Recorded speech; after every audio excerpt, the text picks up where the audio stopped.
The words were whip cracks and Jones froze on the spot. To attempt his exit now was going to invite pain and much, much worse.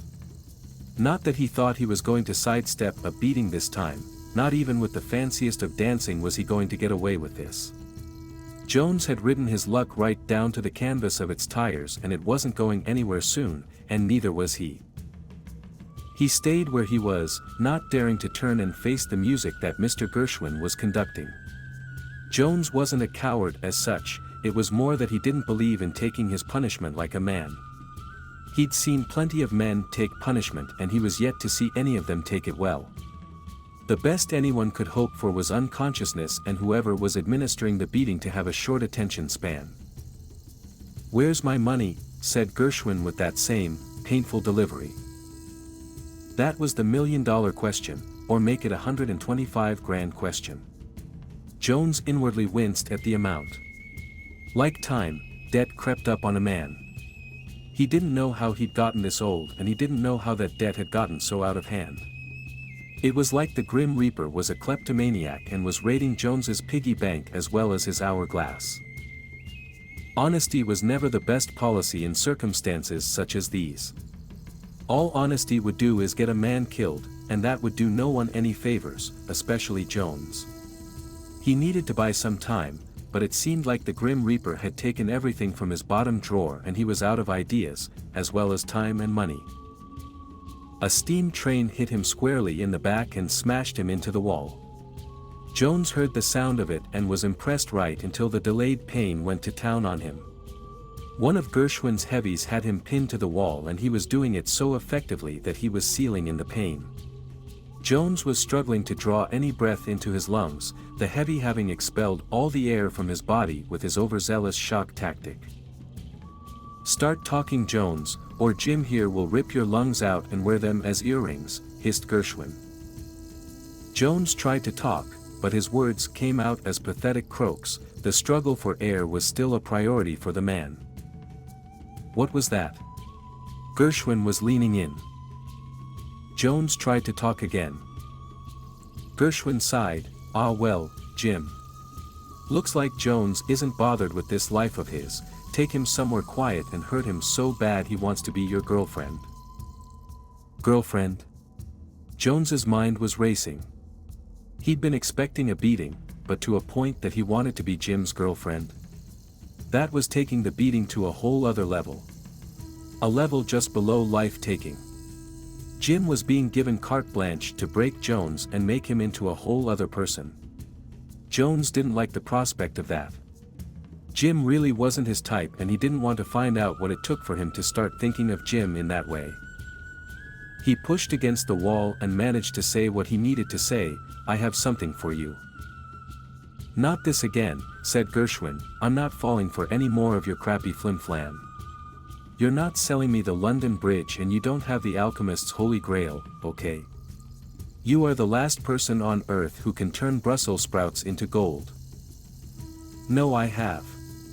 Jones gasped as he fought against the pressure exerted upon him and fought to say something that would avert his need to dress up nice for dinner with the heavy currently trying to push him through a wall. "I want the money." Gershwin didn't sound like he had any patience left in him. He sounded like the milk of human kindness had dried within him, or worse still, gone sour. He was still talking though, and in Jones's experience, if you could keep a dialogue going then there was a way out of any and all situations. Talking was Jones's currency and the Reaper had yet to take that from him. "It's worth more than I owe you," Jones told Gershwin.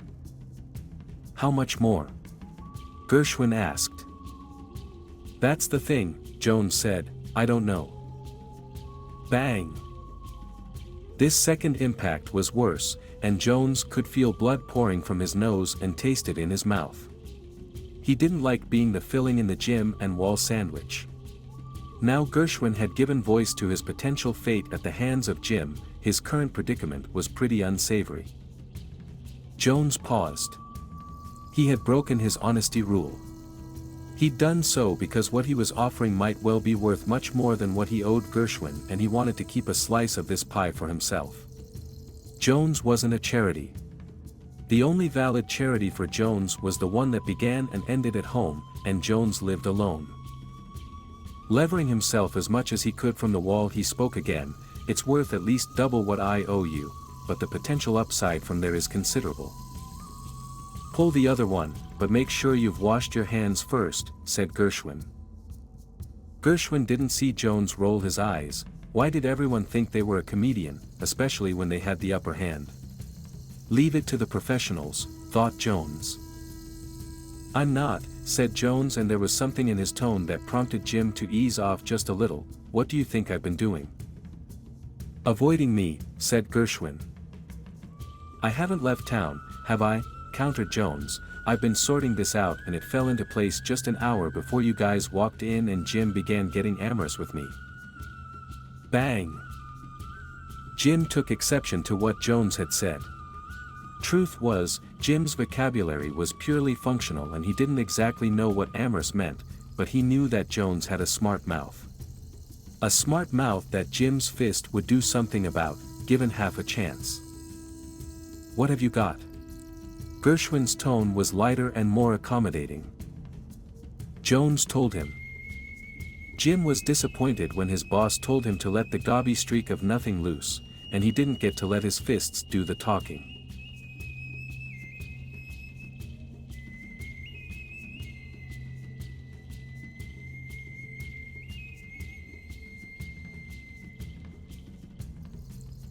He had to content himself with the certainty that his time would come. Jones would stuff up and Jim would be the one to mete out his comeuppance. Asterisk. "What is this place?" asked Gershwin as Jim brought the car to a halt outside what looked like a scrap yard that had seen better times. "It's where the storage unit is," Jones told him. Gershwin did not look happy as he peered out into the darkness. The night was cloudy, and as Jim killed the engine and the lights of the car, the shadows closed in and what they had seen of the derelict compound blended into the dark. He turned to Jones. "Any funny business and the joke is on you, are we clear?" Jones nodded. "Crystal." "Jim," Gershwin said, nodding at his right-hand man. His meaning was clear, even to Jones, but all the same, Jones was disappointed to see the iron that Jim pulled on him. "There's no need for that," Jones said to Gershwin. "There's every need," Gershwin snapped. "Play big games, win big prizes. One way or another, you are paying your debt tonight."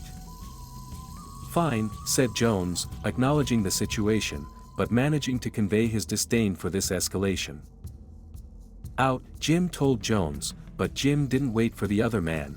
He left the car and was at the open boot with surprising speed and efficiency, handing Jones and Gershwin torches. "Why do I get the kids' version?" moaned Jones, eyeing Gershwin's mag light. Neither Jim or Gershwin responded. Jones sighed and went about the business of the night, walking the other two into the unlocked compound and along a corridor of stacked junk. There was an eerie quality to the place, and Jones found himself thinking of a night in his misspent youth when he and some friends had dared each other to spend the night in a reputedly haunted graveyard. They never doubted the place would be haunted, it was a graveyard after all. But despite their best efforts, they saw no ghosts and didn't even manage to scare wee Johnny. That night had been a complete disappointment, but this place was the real deal, and Jones's unease was growing into something more than a mild case of discomfort. "This place is creepy," said Jim. This was the most Jones had ever heard Jim say. "Shut it," hissed Gershwin.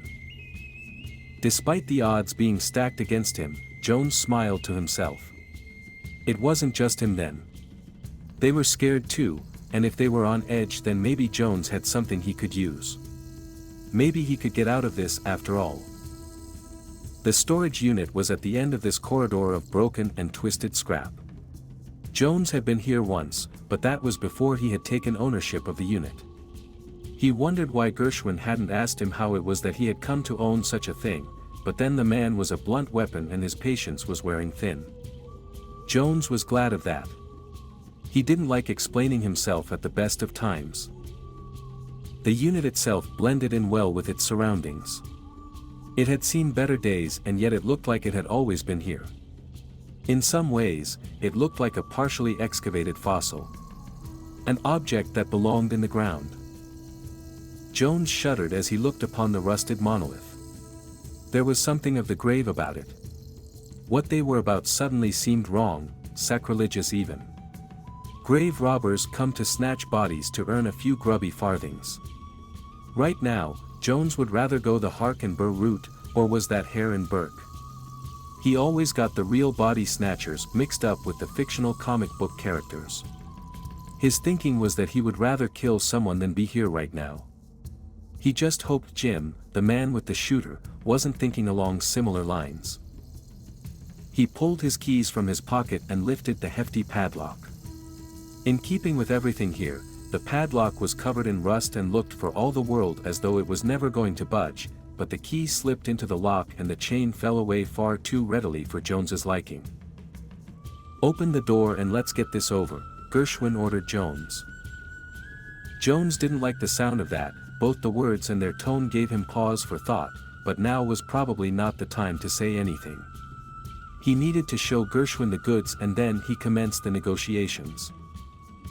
He swung the right-hand door open and for a crazy moment, something seemed to move within.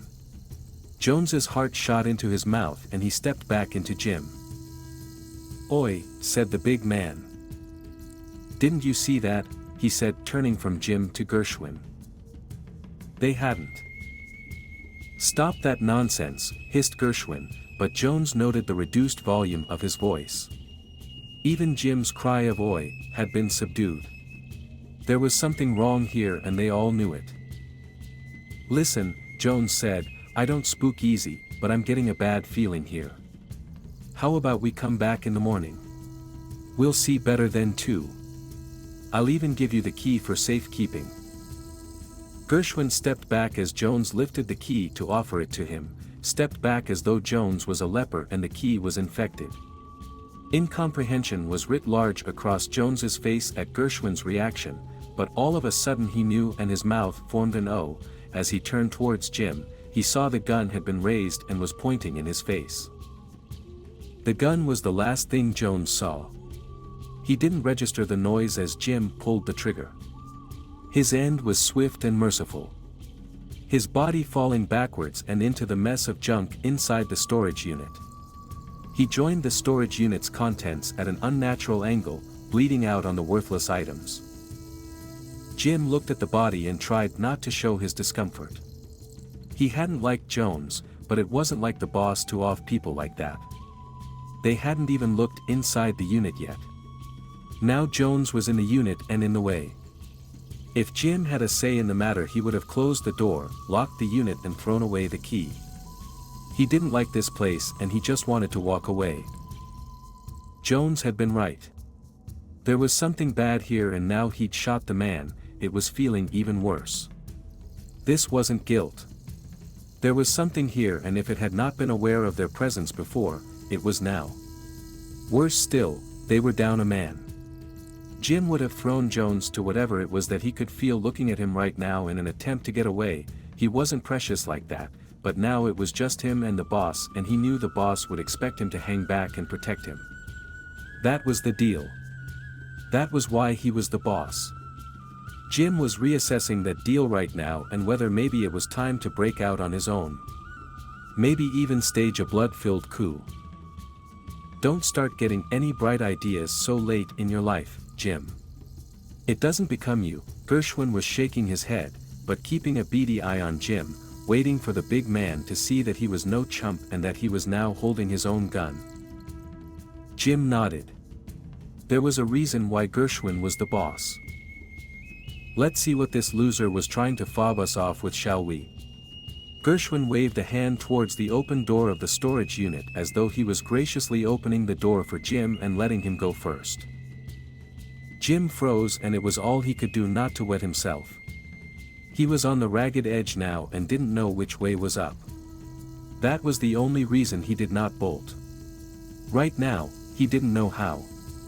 He didn't know much of anything other than he was terrified. He wanted to cry was what he wanted to do.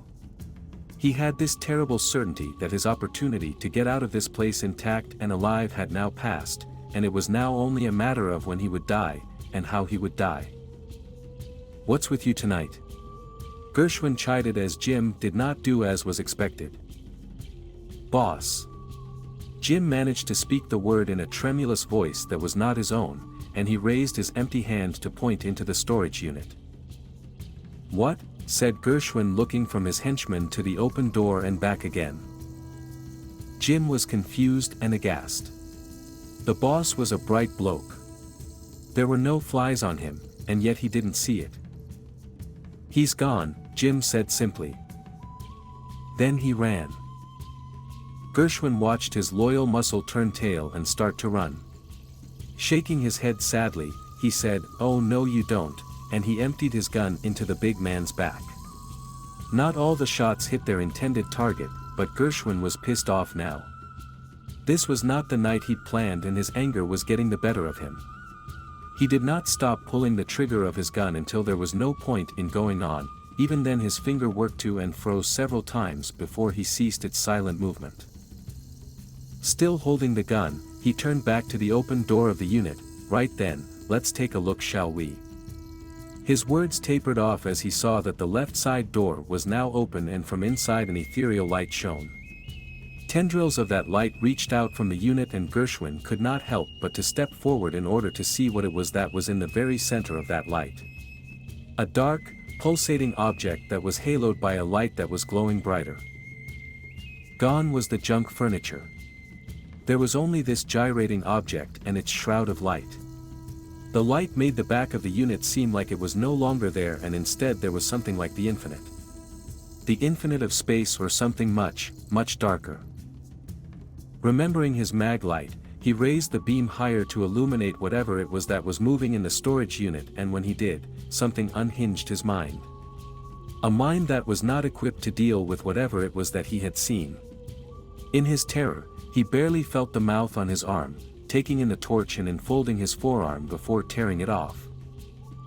He would have screamed at the sight of the loss of his arm, but instead he was shocked to find further mouths on his remaining limbs, biting and drawing him in towards that thing that had no business being here. Kicking and struggling, he was drawn deeper into the unit, more mouths burrowing into his stomach and crashing through his ribs. He opened his mouth in a silent scream, throwing his head back to look pleadingly back at the comparative safety of the junkyard, and the last thing he saw was Jones closing the doors of the unit.